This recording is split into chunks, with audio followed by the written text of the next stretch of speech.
தமிழ் பிச்சை எடுக்க கூட உதவாதா? ஓரளவு உண்மைதான். ஒரு தெற்கத்தி அறிவுரை தங்காய். தமக்கென உங்கள் நிதியை திரட்ட ஆங்கிலத்தில் இந்தியில் பிச்சை எடுக்கலாமே. தமிழ் பிச்சை எடுக்க உதவாது, திருடவும் உதவாது. தமிழன் பிச்சை எடுக்க மாட்டான், அதுவும் உங்கள் பிச்சையை ஏற்கவே மாட்டான். தங்கச்சி, ஓட்டையும் நாட்டையும் இந்த கமலஹாசன் விற்கவே மாட்டான்.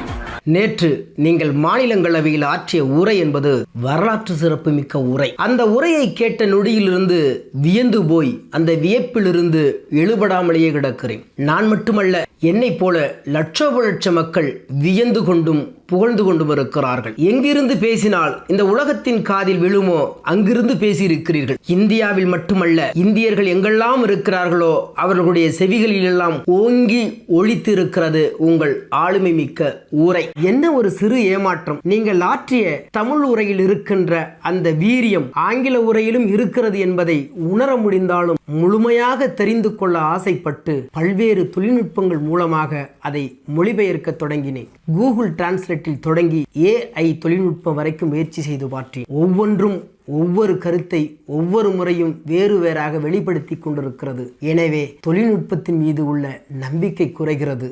அதே நேரம் நீங்கள் உங்கள் வாய்மொழியால், நம் தாய்மொழியால் நீங்கள் ஆற்றிய அந்த ஆளுமை மிக்க மொழியை மொழிபெயர்த்து தமிழ்நாட்டில் உள்ள அனைவருக்கும் கொடுக்க வேண்டும் என்று நான் ஆசைப்படுகிறேன். உடனடியாக புறப்பட்டு வாருங்கள். ஆளுமை மிக்க உரையை, மாற்றத்துக்கான உரையை, நாளைய தலைமுறைக்கான உரையை நீங்கள் மொழி மாற்றம் செய்து தர வேண்டும். அதை முன்கள வீரனாக நான் நின்று கடைகோடி தமிழனுக்கும் சென்று சேர்க்க வேண்டும் என்று ஆசைப்படுகிறேன். நான் மட்டுமல்ல, எல்லோரும் இதை எதிர்பார்த்து காத்திருக்கிறார்கள். வாருங்கள் அண்ணா, வாருங்கள் தலைவரே, உங்கள் வருகையை எதிர்பார்த்து காத்திருக்கிறோம்.